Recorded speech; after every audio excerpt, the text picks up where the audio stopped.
Good evening, everyone. My name is Celeste de la Cabra. Welcome back to my channel. Today we're going to go ahead and just run through all of my pickups for the month of September.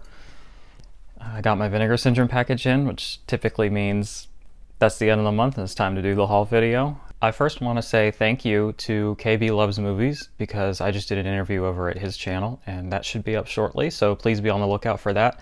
Thank you again, KB, for your very gracious interview and for your time as always. I also want to say thank you to all the people who took a look at my last video. It has done really well, which I'm really happy about. I'm very proud of it. If you haven't watched it yet, please go watch it. Yeah, so if you're new from that video to this, I hope you stick around. I hope you like the variety of content that I'll be offering. I'll be doing more analyses and film reviews in the future, but I also like to focus on physical media and use that as an excuse to talk about films that aren't like trending or in the news right now. So I have this separated into two stacks at the moment. The first stack is just stuff that I've already talked about in a video in depth, so I'm just going to breeze through that stack really fast.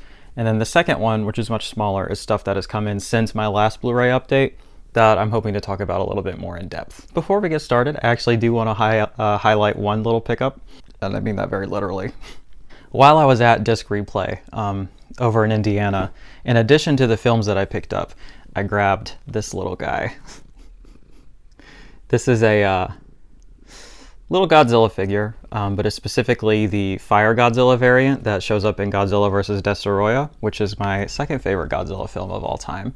I've been on the lookout for one of these, and this was very affordable. I'll probably still get a bigger one. Maybe I'll do a video about my Godzilla figure collection because I actually have a fair amount of them, and it's something I'm really into. So got that little guy, really excited about that. Without further ado, big please, let's talk about the movies.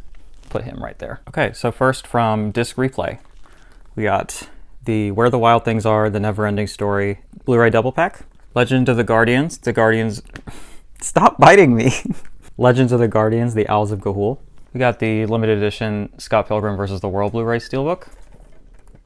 Got the Criterion edition of John Ford's Stagecoach. We got parts 1 and 2 of the first season of Psycho Pass with slipcovers. We got this kind of rare Catonic live concert set. It's called A Decade on the Throne. It's a DVD. And then at the Exchange in Chicago, we got the Criterion edition of Christopher Nolan's Following. Then off of Indie Merch Store, I got this King Diamond Songs for the Dead live concert. I believe it has 2 shows on here. Then from a seller on eBay, I got the out-of-print Criterion Digipack for The Night of the Hunter to complement my Scanovo case edition. In that same bundle, I also got the Criterion edition of Marlon Brando and Elia Kazan's On the Waterfront, and the Criterion edition of Babette's Feast. So on Vintage Media Library, I picked up the 4K of Disney Pixar's Coco, the Eureka Masters of Cinema edition of the original Nosferatu, the Eureka Masters of Cinema edition of Alfred Hitchcock's Lifeboat, and the 25th anniversary limited edition Jurassic Park 4K set with the original trilogy and Jurassic World. Shout out to one of the viewers of the channel who said that this was actually his copy that I just by happenstance happened to buy. It's a small world we're living in. I think it's very fun that that kind of coincidence just sort of happened. So shout out to you. And then from Orbit DVD, I purchased the Kino Lorber edition of The Comedy of Terrors with slipcover, the Eureka Masters of Cinema edition of James Whale's The Old Dark House, and Le Piste de Resistance, the Criterion edition of the complete films of Agnes Varda. I want to reiterate that I paid $70 for this when this retails is at about $230 and it's like $120 on the sale price. So this is like, I'm going to be coasting on the high of this deal for probably the rest of the year, but I'm so stoked about this. Okay, then I have 2 batches for the newer stuff. I placed another order at Sloppy Second Sales. I promise the video highlighting them is still coming. I just placed this order like right after I said that I was going to be doing that, and they take a little while to ship out, so I wanted to just do it all at once. But we got this bootleg of Angel's Egg, which is this was something Avery wanted, so I bought it for her, and we watched it I think the day it showed up, and man, it's a weird one. It's like kind of the anime version of Tarkovsky's Stalker.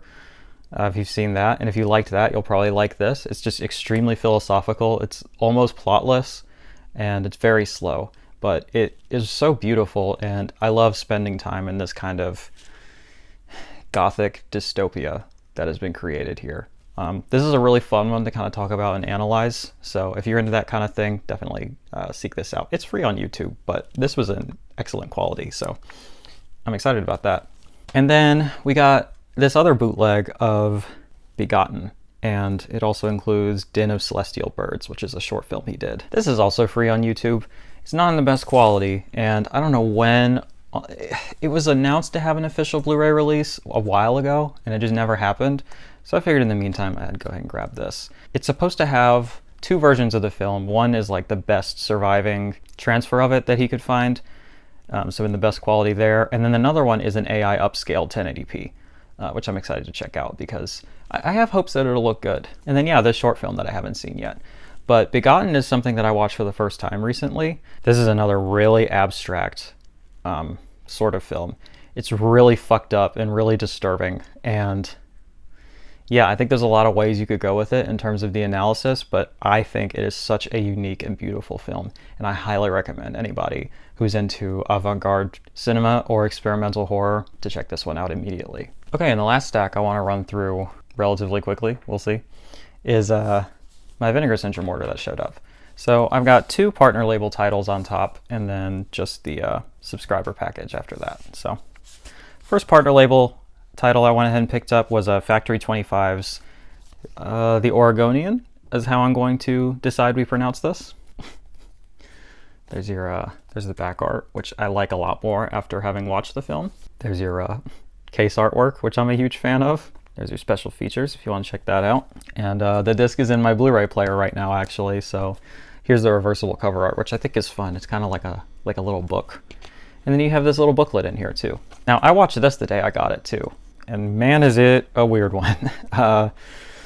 If the idea of being intensely uncomfortable and just being and having all of your senses just constantly assaulted sounds like a good time to you, you should pick this up. If that sounds horrible to you, I would probably avoid this. The best way I can describe this, and it's a very obvious comparison, it's one a lot of other people have already made, but I think it's very apt, and that's probably why.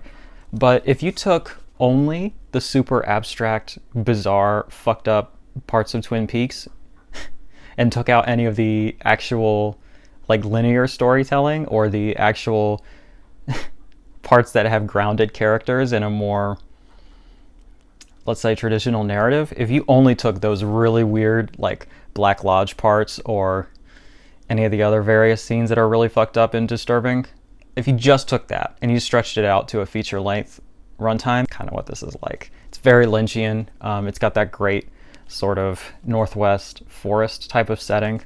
And this is another one that I think is really rife for different interpretations. But if you're not into abstract kind of really bizarro films, then I wouldn't even try. But if that sounds like something that would appeal to you, I would suggest giving it a try. Though I know of people who like that kind of thing and still didn't much care for this, but that's okay. It's definitely a polarizing release. This has 5 short films on it as well, and I watched the first one. I didn't much care for it, but I'm definitely going to check out the rest of them, hopefully tonight, but we'll see if I get to it. And then the next one is another Canadian International Pictures release. Now I dropped the ball here, and I still haven't watched the last 2 that I bought, but I'm hoping to do a kind of marathon of the CIP titles that I've purchased so far. But this is their new, the one that came out this month. It's called Nobody Wave Goodbye. So here's that one, here's that one. Here's that one. Here's that one. So you'll know that I bought this if you watched my Vinegar Syndrome announcement reaction video or whatever. This is still sealed. But here's that. I'm gonna go ahead and open it for you right here on camera. You're gonna get your money's worth, and we're gonna see if there's reversible art on this. Got my new YouTube-friendly extended fingernail here. Take this off. Doing a bit of an undressing for you today. So, hope you don't mind. I'm really bad at this, by the way, so I'm going to be cutting around this so as to make this less embarrassing for me. Okay, now the dreaded plastic is removed. Let's see what is unveiled. Got a nice booklet in here. There's your little disc art. It's pretty cool. And we do have reversible art, so that's neat. I think I'll probably go ahead and reverse this because this one's pretty much just like the slip artwork, just in a more traditional poster style. So let's go ahead and flip that. I'm fucking losing viewers by the second here with this. I need to cut to the chase. I see the watch time retention on my analytics. I know y'all are clicking away the second you get bored. It's fine. I shouldn't berate my audience like this. So that's what it looks like now. Let's talk about the Vinegar Syndrome proper releases. Now I'm not going to talk too much about them because if you're a regular viewer of the channel, you should be, then you know that I'm going to do an in-depth review of all of these in one sort of punishing gauntlet style video. Thankfully there's no box set this time, so it won't take me as long, but we have the Amityville Horror on 4K with like the coolest fucking slip artwork of the year right here. I'm so in love with this. I'll probably keep it even if I hate it because I love this so much. We have Edgar Allan Poe's Buried Alive. I have high hopes for this one, but I don't know. I've seen a bit of a mixed reception for it, so we'll just have to see how it goes. We have Mutant Hunt. This is probably the one I'm the most skeptical of, but hopefully it'll surprise me and blow me away. And we have The Iceman Cometh, which is probably the title that I'm the most excited to watch and to have here. That's everything. That's the haul for the month of September. Not too bad, right? It's like 25 plus titles, but God knows how many films because of that box set and all the multi-packs and all the short films and this, that, and what have you. But yeah, I think we did pretty good this month. Didn't go super overboard on my spending, which always is fun. But that's it. I hope you all enjoyed this. Feel free to share with me what you picked up this month. I'd love to hear it. If you enjoy discussing cinema more deeply, then please hit the subscribe button and join our gay little film club. In addition to commenting about what you picked up this month, just give me comments in general for us to read and for us to have a lovely, productive dialogue, because I want to foster an inclusive and supportive community here, and it would be really great if I could hear from you all. Liking the video helps me in the mighty algorithm, and I think that's it. Hail physical media, hail Blu-rays, and hail Satan. Bye.